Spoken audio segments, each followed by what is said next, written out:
What's up, geeks? My name is OMGWTF, LOLFTWBRB, and welcome to Suprocker Sunday. If you are unfamiliar with what Suprocker Sunday is, well, it's one of the days of the week that I choose to really play any game that I want, such as the ongoing series we've been doing for quite a long time, the arcade playthroughs of Cartoon Network Punch Time Explosion. As you see, I have highlighted the character we're going to be doing this time, and we're going to be playing as Dexter from Dexter's Laboratory.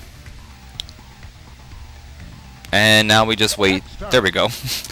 And you see Dexter has a couple different colors. He has a green, a yellow, and as always, the black one. But we're going to be sticking with our original. The moment Dexter stepped into an alternate dimension, his brilliant mind immediately began to formulate how it was scientifically possible. With pen and paper in hand, Dexter was determined to decode the strange phenomenon. So, kind of an obvious start with Dexter here, being that he is a scientist and a genius, so he wants to figure it out. But, you know, an ongoing thing I do during these arcade playthroughs, whether it would be Cartoon Network Punch Time Explosion, Marvel vs. Capcom 3, Injustice, any sort of game with an arcade fighting style to it, I like to give you information on the character that we're going to be playing as. And since we're going to be playing as Dexter, allow me to give you the information I can find on him and his series. So Dexter is a part of the series Dexter's Laboratory, and the series revolves around Dexter, who is voiced by Christine Cavanaugh and later Candy Milo.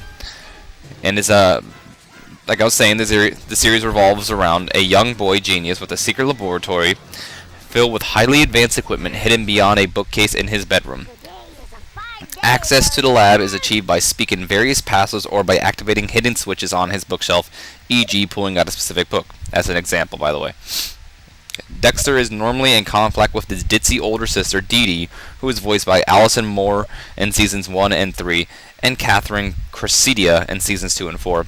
And Dee Dee, who always mysteriously gains access to his lab no matter what he does to try to keep her out. Dee Dee eludes all manner of security and once inside delights in playing in the lab, often destroying all his creation.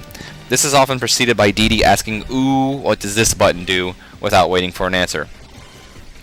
Despite her hyperactive personality, Dee Dee sometimes makes more logical decisions than Dexter, or even gives him helpful advice. For his part, Dexter, though often annoyed by his intrusive stealing, feels a reluctant affection for her and will come to her defense if she's imperiled. Dexter, though highly intelligent, often fails at what he has set out to do when he becomes overexcited and makes careless choices. He manages to keep his lab a secret from his clueless, cheerful parents, who are voiced by Jeff Bennett and Kath Soucie, who amusingly never notice any evidence of the laboratory.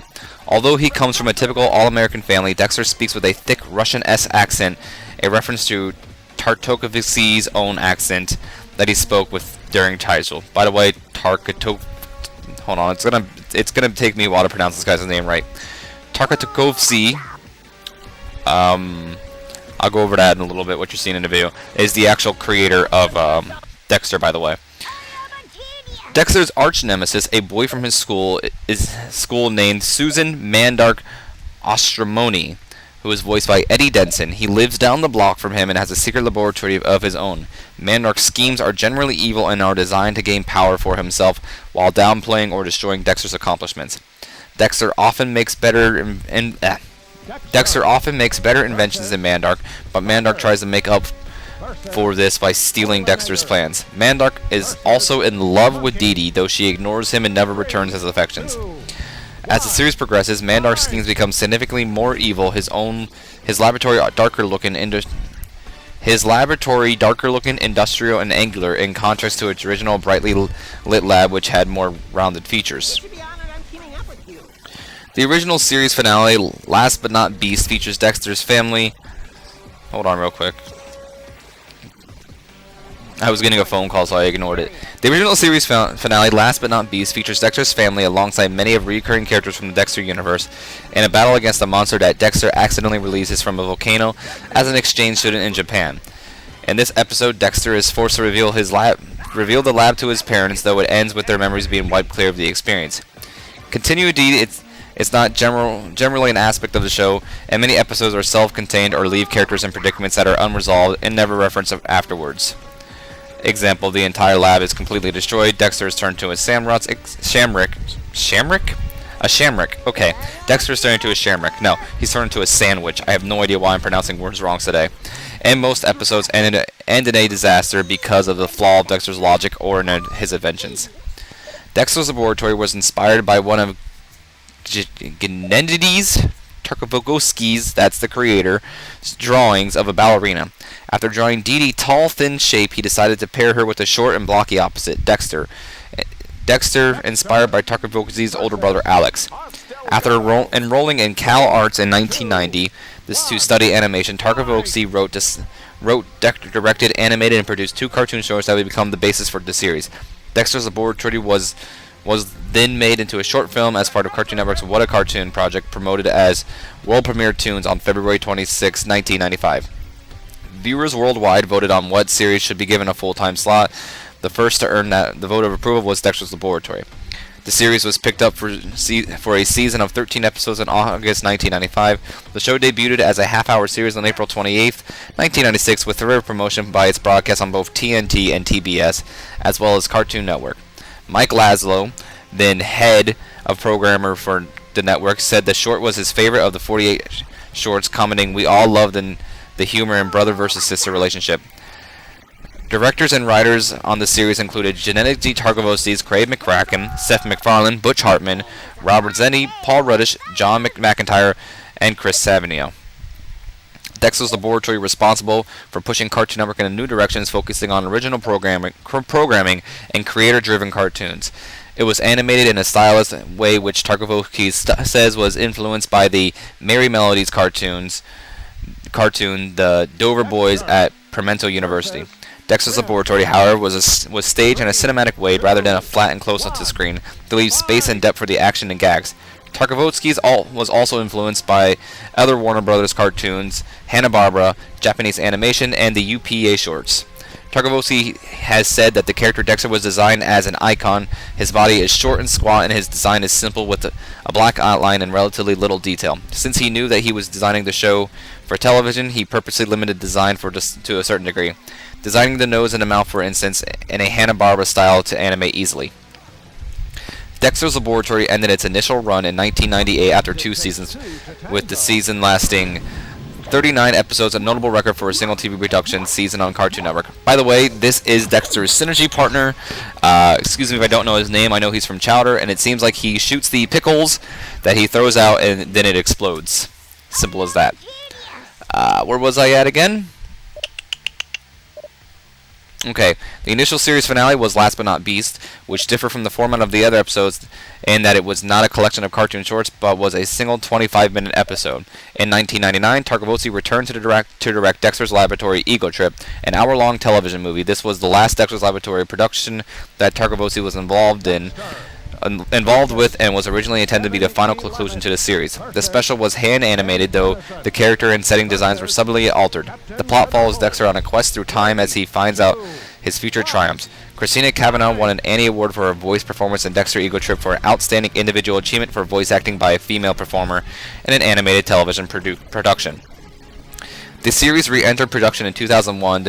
The new episodes, which ran for 2 more seasons, had a different production team when the original since Gennady Tartakovsky was busy working on Samurai Jack and Star Wars: The Clone Wars. McFarlane and Hartman had left Time Warner altogether at this point, focusing on Family Guy and The Fairly Odd Parents, respectively. Beginning with the season 3, Chris Savigno took over as the creative director for the show in absence of Tartakovsky. Later in season 4, Savigno was also promoted to producer, giving him further control over the show, such as the budget. The second line of episodes featured noticeably different visual designs, minor inconsistencies with the original episodes, both in storyline and visuals, different sound effects, and Christine Cavanaugh was replaced by Candy Milo as the voice of Dexter for the majority of these new episodes, as Cavanaugh had retired from voice acting in 2001 for personal reasons, though she still voiced Dexter for a few episodes in the 3rd season. As of March 30th, 2012, the series has returned to Cartoon Network in reruns on the revived blocked Cartoon Planet. A segment was produced titled Rude Removal, which involves Dexter creating a rude removal system to diminish Dee Dee's rudeness. However, it instead creates highly rude clones of both siblings. The episode was only shown during certain animation festivals and never aired on Cartoon Network due to the characters swearing. Even though the swear words were censored, Tarkovsky commented that standards didn't like it. Linda Smitsky, the vice president of the original programming for Cartoon Network, said, "I still think it's very funny. It probably would air better late at night." Fred Seibert, president of Hanna-Barbera Cartoons from 1992 and 1996, has attested to the existence of the short. In October 2012, Gennady Tarkovsky was asked about the episode during an AMA on Reddit, and he replied, "Next time I do a public appearance, I'll bring it with me." Adult Swim later asked fans on Twitter if there was still any interest in the episode, and the response was overwhelming. The episode was finally uploaded on YouTube and AdultSwim.com on January 22nd, 2013, but was removed after a few days. Since its debut, Dexter's Laboratory has been one of the Cartoon Network's most successful original series, being the network's highest-rated TV series in both 1996 and 1997. By 1998, the character Dexter was popular enough to be featured for the first time alongside many iconic characters in the Macy Thanksgiving Day Parade, along with the movie Piglet Babe, who Christina Cavanaugh also voiced. The show was also part of the reason Cartoon Network's ratings surged over the summer of 1999, increased by 20%. Dexter's Laboratory continued to be popular throughout the 2000s, and with it on July 31st, it scored the highest household rating, 2.9, in delivery and a lot of homes. We're just gonna go with that one. I don't want to read that number. Of any Cartoon Network telecast in 2001, Dexter's Laboratory, along with the Powerpuff Girls, was also the network's highest-rated original series of 2002. One of Cartoon Network's presidents, Betty Corin's favorite animated shows was Dexter's Laboratory. Rapper Coolio has also said that he's a fan of the show and was happy to do a song for the show's soundtrack at Cartoon Network's request, stating, "I watch a lot of cartoons because I have kids. I actually watch more cartoons than movies." In a 2012 top 10 list by Entertainment Weekly, Dexter's Laboratory was ranked as the 4th best Cartoon Network show. In 2009, Dexter's Laboratory was named the 72nd best animated series by IGN, with editors remarking, while aimed at immediately accessible to children, Dexter's Laboratory was part of a new generation of animated series that played on two levels simultaneously, fun for both kids and adults. 6 video games based on the series have been released: Dexter's Laboratory, Robot Rampage for Nintendo Game Boy Color, Dexter's Laboratory Chess Challenge for Nintendo Game Boy Advance, Dexter's Laboratory Disaster Strikes, also for Game Boy Advance, Dexter's Laboratory Mandark's Lab for Sony PlayStation, Dexter's Laboratory Science Ain't Fail for PC, and Dexter's Laboratory Security Alert for mobile phones. Dexter, Mandark, Dee Dee, Dexter's Computer, and Major Glory, along with many items and areas and inventions from the show, were featured in MMORPG Fusion Fall. Various characters from the series were also featured in Cartoon Network Racing and Cartoon Network Punch Time Explosion. Next, I'm going to be going over to people who have done his voice. So, in What a Cartoon in 1995, Christina Cavanaugh did the English voice, Ayumi Kita did the Japanese voice, and Federica Valentini did the Italian voice. And for the original show, Dexter's Laboratory, in 1996, Christina Cavanaugh and Candy Milo did the English voices. Ayumi Kita did Japanese, Michael Pan did German, and Federica Valentini also did the Italian. In the TV show Time Squad in 2001, Candy Milo, did the English voice, and Federica Valentina did the Italian voice. In the TV movie Dexter's Laboratory Ego Trip in 1999, Christina Cavanaugh did the English voice, Ayumi Kita did the Japanese voice, and Federica Valentini did the Italian voice. In the video games, in Dexter's Laboratory Mandark's Lab in 2002, Cartoon Network Racing in 2006, and also in Cartoon Network Universe Fusion Fall in 2009, Candy Milo did the voices. And Cartoon Network Punch Time Explosion in 2011, and also in Cartoon Network Punch Time Explosion XL in 2011, Tara Strong did the voice for Dexter. In the short called Dexter's Laboratory, Candy Milo did the voice for Dexter. And real quick, before I keep going over that, I'm finally going to go over Dexter's the finishing maneuver, which he goes into his robot, does a big FU laser, and basically just tosses everyone out, which you saw I planned perfectly in that Powerpuff Girl thing, eliminating all 3 of them. As I said, though, in a short titled Dexter's Laboratory, Candy Milo did the English voice, Ayumi Kita did the Japanese voice, and Federica Valentini did the Italian voice. In the Cartoon Network commercials, Dexter was also voiced by Candy Milo as English, Christina Cavanaugh as another English person, and Ayumi Kita in the Japanese versions. And Dexter had they did a parody of Dexter, I guess we can call it, Mad TV on Cartoon Network, Mad, I guess it's called, in 2010, and Gray Delisle, I don't know, did the voice for Dexter in there. So real quick, while I'm finding him, I guess I will go over my my personal opinion on the show and Dexter as a character. So for one, the show was actually really good. I enjoyed the show, and yeah, it was really good. There's nothing I can say about it. I mean, it wasn't my favorite Cartoon Network show, but it definitely was in I want to say top 5, maybe just barely making it. And Dexter, he's an interesting character. Dexter stood proudly after his final victory, but not because he defeated the opposition. Instead, the boy genius held high a sheet of paper with an enormously large mathematical formula written on one side and sketches of a peculiar-looking capsule ship on the other side. "I've done it! Behold the secret interdimensional navigation!"